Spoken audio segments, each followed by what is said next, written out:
તહેવારો અને મોહરમને પગલે વડોદરા શહેર પોલીસનું ફૂટ પેટ્રોલિંગ। આગામી મોહરમ અને અન્ય તહેવારોને અનુલક્ષીને વડોદરા શહેરમાં કાયદો અને વ્યવસ્થાની પરિસ્થિતિ સુદૃઢ રહે તે હેતુથી વડોદરા શહેર પોલીસ દ્વારા સઘન ફૂટ પેટ્રોલિંગ હાથ ધરવામાં આવ્યું છે। તહેવારો દરમિયાન શાંતિ જળવાઈ રહે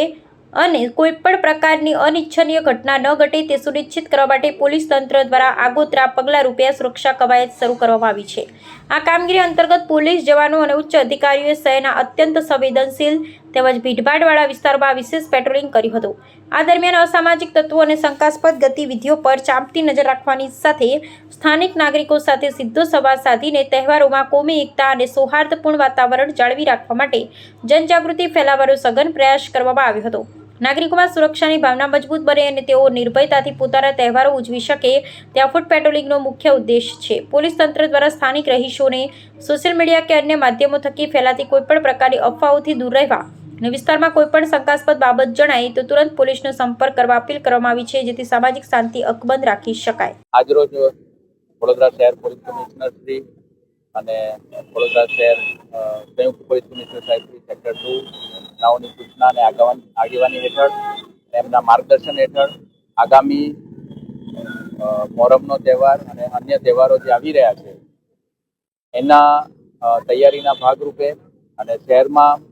કાયદો અને વ્યવસ્થાની પરિસ્થિતિ જળવાય અને શાંતિપૂર્ણ માહોલમાં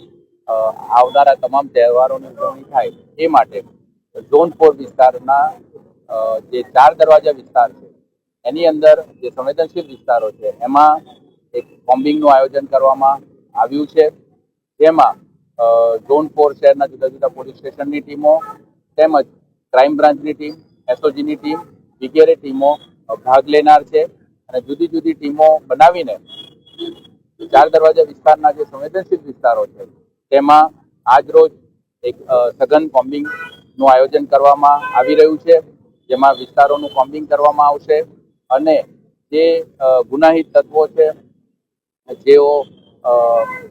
શરીર સંબંધી ગુનાઓમાં સંકળાયેલા છે,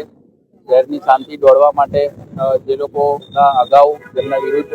ગુના દાખલ થયેલા છે એવા તમામ ગુનાહિત ઇસમોના જગ્યાએ બોમ્બિંગ કરવામાં આવશે અને જે કોઈ પણ વાંધાજનક જે કંઈ પણ મળશે તો એમાં કાયદેસરની કાર્યવાહી કરવામાં આવશે। તમામ પ્રકારના ગુનાહિત તત્વો જે છે જેઓ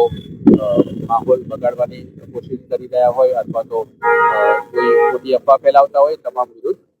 આ કોમ્બિંગ ઓપરેશન કરવામાં